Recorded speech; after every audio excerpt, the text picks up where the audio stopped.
Friends, DK study classes से मैं तेजकर्ण शर्मा सभी मेरे प्यारे मित्रों का स्वागत करता हूं।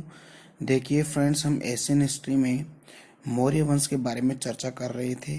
मौर्य वंश के बारे में हमने चंद्रगुप्त मौर्य के पश्चात बिंदुसार के पश्चात हमने सम्राट अशोक के बारे में डिटेल से अपन ने अध्ययन किया था। और आज हमारा जो मौर्य वंश का जो अंतिम पड़ाव यानी कि मौर्य प्रशासन की हम बात करेंगे। आज के टॉपिक में हम मौर्य प्रशासन के केंद्रीय प्रशासन और केंद्रीय प्रशासन के दो प्रकार के जो मंत्री यानी कि प्रथम श्रेणी के मंत्री और द्वितीय श्रेणी के मंत्रियों के अध्ययन करेंगे। तो डियर फ्रेंड्स, ज़्यादा समय खराब ना करते सीधे टॉपिक पे चलते हैं। देखिए फ्रेंड्स, देखिए मौर्य प्रशासन के जानने के प्रमुख स्रोत कौन कौन से हैं। देखिए, कौटिल्य के अर्थशास्त्र से हमें मौर्य प्रशासन के बारे में जानकारी मिलती है। मेगस्थनीज के इंडिका नामक पुस्तक से हमें जानकारी मिलती है। और अशोक के जो भी अभिलेख हैं और शिलालेख हैं उनके बारे में, मौर्य प्रशासन के बारे में हमें जानकारी मिलती है। आगे बात करें तो डियर फ्रेंड्स, मौर्य जो अर्थशास्त्र के अनुसार मौर्य प्रशासन का जो विशिष्ट जो पक्ष होता है वो केंद्रीकरण है। ठीक है, प्रवृत्ति और शासक के निरंकुश अधिकार का समर्थन है। कि कहने का मतलब है कि मौर्य प्रशासन तो एक तो केंद्रीकरण है और राजा कैसा था, निरंकुश था, यानी कि निरंकुश अधिकार का समर्थन था। ठीक है, देखिए केंद्रीय प्रशासन का मतलब है कि जो मौर्य प्रशासन का जो संपूर्ण जो शक्ति थी वो केंद्र में निहित थी। और जो राजा कैसा होता था, निरंकुश का मतलब ये था कि राजा को की सहायता के लिए मंत्री परिषद तो हुआ करती थी और सहायता के लिए सलाह देती थी, लेकिन राजा उनकी बातों को माने या ना माने, उनके जो आदेश है उनको माने या ना माने, वो राजा के ऊपर डिपेंड था। इसीलिए राजा कैसा था, निरंकुश होता था। तो डियर फ्रेंड, निरंकुश का मतलब ये था कि ये नहीं था कि अपनी मनमानी करना, यानी कि राजा क्या करता था, जनहित के कार्य और लोक कल्याणकारी कार्य भी करता था। तो कहने में तो आता निरंकुश था, लेकिन निरंकुश नहीं था। डियर फ्रेंड्स, आगे बात करें कि कौटिल्य ने राजा की आज्ञा, यानी कि जो राजा की आज्ञा को राजा आज्ञा कहा है, राजा की आज्ञा को सर्वश्रेष्ठ बताया है। किसमें धर्म में सर्वश्रेष्ठ बताया है, चरित्र में सर्वश्रेष्ठ बताया और व्यवहार में भी सर्वश्रेष्ठ बताया है। तो एक बार फिर से देखिएगा। देखिए, कौटिल्य ने राजा की आज्ञा यानी राजा आज्ञा को धर्म का मतलब ऋषि मुनियों द्वारा प्रतिपादित नियम, चरित्र पूर्व ज्ञान के दृष्टांत और व्यवहार यानी प्रजा में प्रचलित रीति रिवाजों में भी श्रेष्ठ किसको बताया है, राजा की आज्ञा को बताया है। आई होप ये बात समझ में आई है डियर फ्रेंड्स। आगे बात करें कि कौटिल्य ने ज्ञान की 4 शाखाएं बताई, यानी कि कौटिल्य ने जो ज्ञान की 4 शाखाएं कौन कौन सी बताई है उनके बारे में देखते हैं। देखिए, पहली शाखा यानी कि ज्ञेय यानी कि नैतिक एवं आध्यात्मिक लक्षण को ज्ञेय कहा गया है। वार्ता यानी कि कृषि और पशुपालन व्यवहार अर्थात भौतिक लक्ष्य को बताया गया। अन्वीक्षिकी यानी कि विवेक सम्मत और तर्क सम्मत प्रयत्न को भी बताया गया है। और दंड नीति यानी कि राज्य की सत्ता को भी बताया गया। तो ये 4 शाखाएं थी। ठीक है, आगे अगर बात करें, कौटिल्य के अनुसार नैतिक एवं भौतिक लक्ष्यों की विवेक सम्मत प्राप्ति दृढ़ दंड नीति से ही संभव है। यानी कि कौटिल्य कहते हैं कि नैतिक और भौतिक लक्ष्य की विवेक सम्मत प्राप्ति कैसी हो सकती है, सुदृढ़ दंड नीति के माध्यम से संभव हो सकती है। इसीलिए राजसत्ता के महत्व के कारण ही कौटिल्य को भारत का मैकियावली कहा गया है। ठीक है डियर फ्रेंड्स, आगे अगर बात करें तो मैकियावली कौन थे। देखिए, मैकियावली एक इटली का राइटर था जिसने द प्रिंस नामक किताब लिखी थी। इसकी तुलना हमारे भारत के जो अर्थशास्त्री यानी कि अर्थशास्त्र के जो विद्वान हैं, लेखक हैं, कौटिल्य को भारत का मैकियावली कहा है। आगे बात अगर करें तो राजा के महत्व के कारण ही अर्थशास्त्र में राजा की सुरक्षा व्यवस्था पर विस्तार से उल्लेख हुआ है। यानी कि राजा के महत्व के कारण, यानी कि राजा का महत्व इतना बढ़ गया था कि राजा की सुरक्षा के लिए यानी कि व्यवस्था पर विशेष जोर दिया गया है। देखिए, आगे बात करें तो देखिए डियर फ्रेंड्स, मेगास्थनीज क्या कहते हैं। देखिए मेगास्थनीज अपनी इंडिका नामक पुस्तक में कहते हैं कि जो राजा की सुरक्षा व्यवस्था में, यानी कि जो चंद्रगुप्त मौर्य था, चंद्रगुप्त मौर्य की जो अंगरक्षक के रूप में क्या महिला भी थी। ठीक है, एज ए बॉडी गार्ड के रूप में महिला थी, अंगरक्षक के रूप में। तो ऐसा कहने वाला मेगास्थनीज था। ठीक है डियर फ्रेंड्स, देखिए निरंकुश के बावजूद मौर्य प्रशासन का लक्ष्य जन सामान्य का हित और कल्याण है। निरंकुशता का मतलब ये था कि जो मौर्य प्रशासन का जो लक्ष्य था ना, वो जन सामान्य का हित, यानी कि जनता के हित और कल्याण के लिए था। तो मैंने अभी आपको बताया था कि निरंकुश तो था, अपने मनमानी नहीं करता था, ठीक है, लेकिन कैसा था, जन कल्याणकारी कार्य करता था। मौर्य प्रशासन की अगर बात करें तो डियर फ्रेंड्स, मौर्य प्रशासन केंद्रीय राजतंत्रात्मक प्रशासन था, जिसने पहली बार भारत में राजनीतिक एकता के सूत्र में बांधा है। यानी कि मौर्य प्रशासन एक केंद्रीय राजतंत्रात्मक था, यानी कि राजा का शासन था, यानी कि डेमोक्रेसी नहीं था वहाँ पे। तो केंद्रीय राजतंत्रात्मक प्रशासन, जिसमें पहली बार भारत को राजनीतिक एकता के सूत्र में उसने बांधा है, किसने, मौर्य प्रशासन के ऊपर। ठीक है, देखिए डियर फ्रेंड्स, ईसा मसीह के जन्म से पहले भी हमारे भारत में यानी कि राजनीतिक एकता स्थापित हो चुकी थी। ठीक है, आगे बात अगर करें तो देखिए डियर फ्रेंड, में क्या जो अर्थशास्त्र यानी कि कौटिल्य जी कहते हैं कि प्रजा के सुख में ही राजा का सुख है, यानी कि प्रजा के सुख में ही राजा का सुख है, और प्रजा की भलाई में ही क्या है, राजा की भलाई है।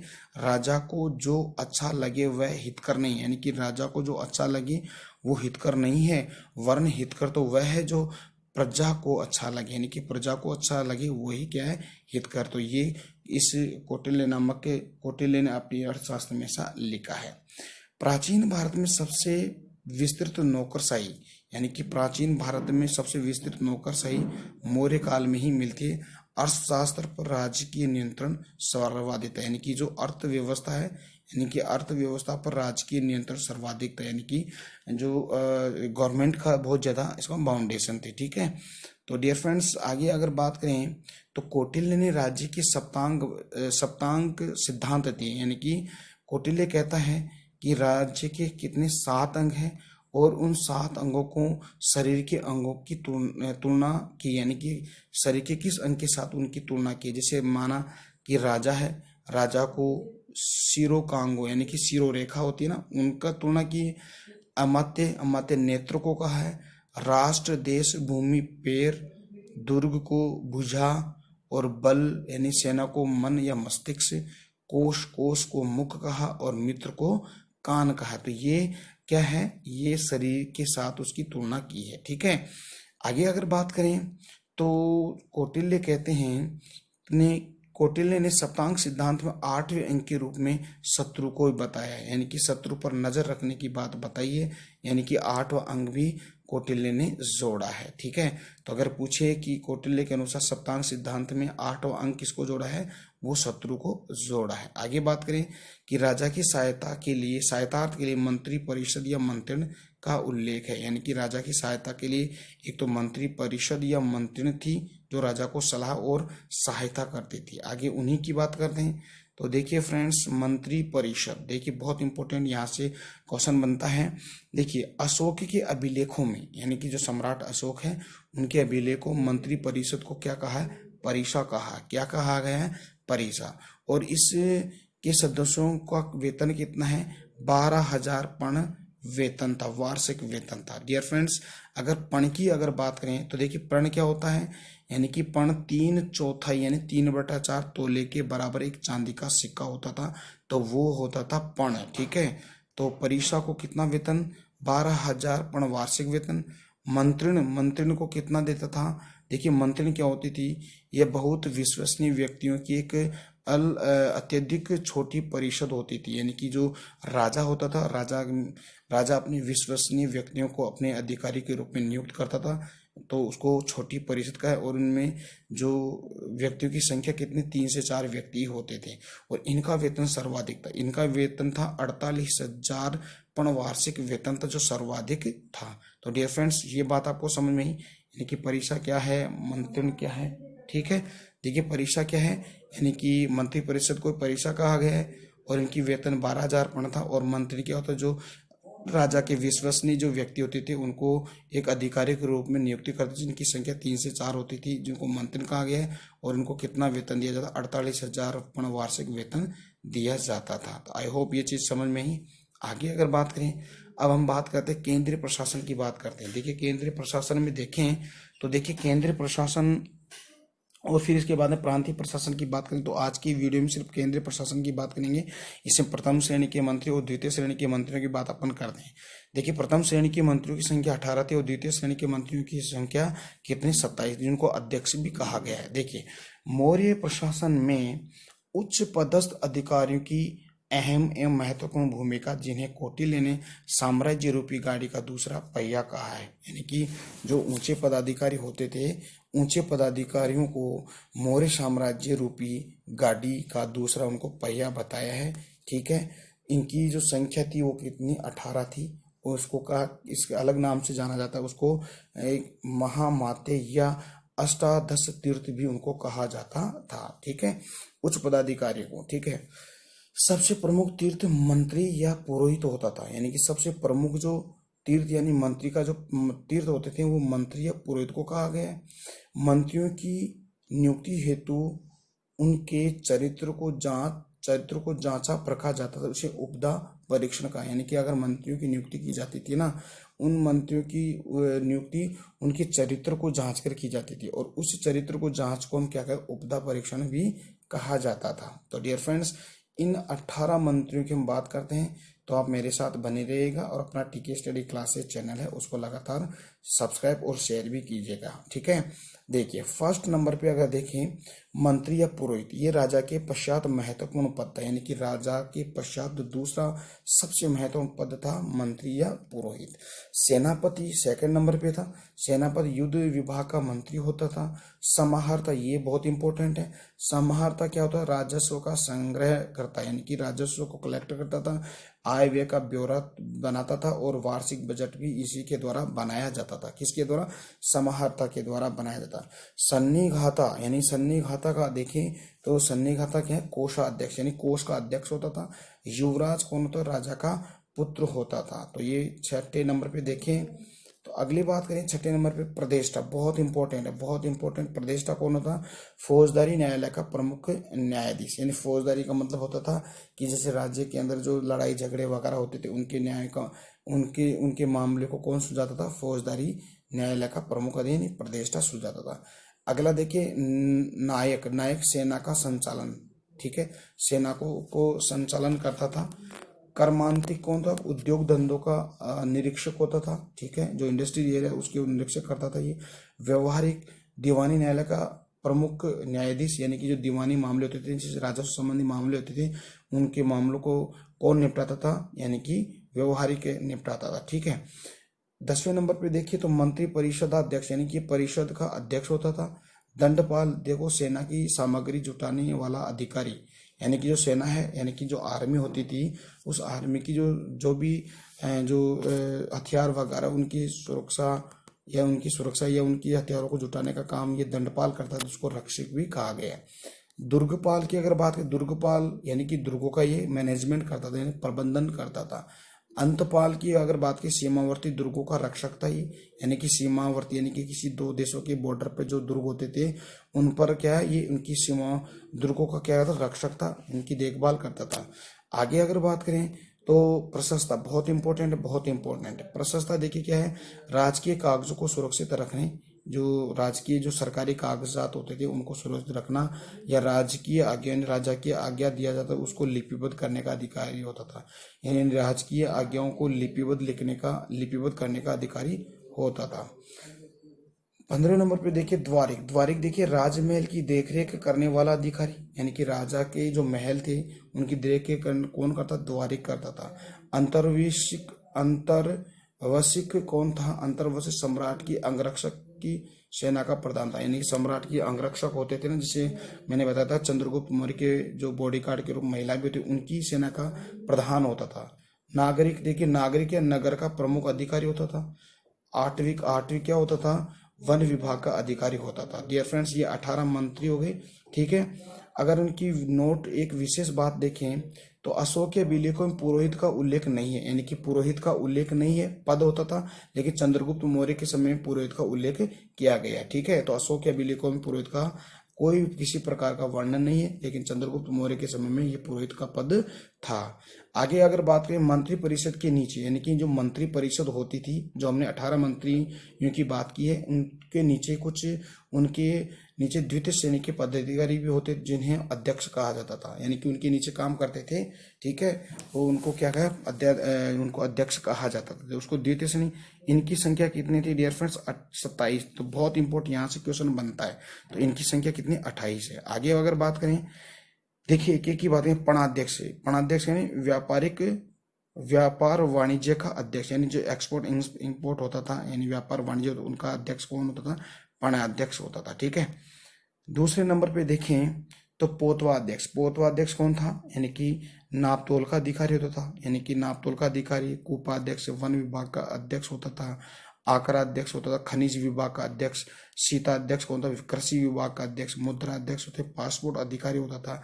लक्षणा अध्यक्ष होता, यह सिक्के जारी करता है, जैसे आज आरबीआई सिक्के जारी करता है वैसे। रूपदर्शक की मुद्रा का निरीक्षण करने वाला, यानी कि जो मुद्रा का निरीक्षण करता था, ये नकली है सही है, इनका अध्यक्ष इनका परीक्षण ये करता था। शुल्क अध्यक्ष यानी कि चुंगी वसूल करने वाला अधिकारी। सूत्राध्यक्ष यानी वस्त्र उत्पादन गतिविधियों का अध्यक्ष होता था। गणिका अध्यक्ष मैंने जो वेश्याएं होती थी, वेश्याओं का निरीक्षण करने वाला। अक्षपटलाध्यक्ष लेखा विभाग का अध्यक्ष होता था। नवाध्यक्ष नाव या जहाजों का अध्यक्ष। विविधाध्यक्ष यानी कि चरागाह का अध्यक्ष होता था। पत्नाध्यक्ष यानी कि बंदरगाह के विभाग का अध्यक्ष होता था। सोनाध्यक्ष यानी बूचड़ खाने का अध्यक्ष, बूचड़ खाना आप जानते हो जहाँ पर पशुओं को काटा जाता है, उनका अध्यक्ष होता था। देवता अध्यक्ष यानी कि जो धार्मिक संस्थाएं होती उनका अध्यक्ष होता था। गोध्यक्ष यानी कि पशुधन विभाग का अध्यक्ष होता था। संस्था अध्यक्ष यानी कि जो व्यापारिक जो मार्गों का अध्यक्ष होता था। आयुधाध्यक्ष युद्ध सामग्री की देखरेख का विभाग का अध्यक्ष होता था। लोहा अध्यक्ष धातु विभाग का अध्यक्ष। भंडाराध्यक्ष यानी कि भंडार गृह की देखरेख करने वाला। लवणाध्यक्ष नमक विभाग का अध्यक्ष। सूराध्यक्ष यानी कि आबकारी विभाग का अध्यक्ष। शस्त्राध्यक्ष यानी कि शस्त्रों का निर्माण करने वाला।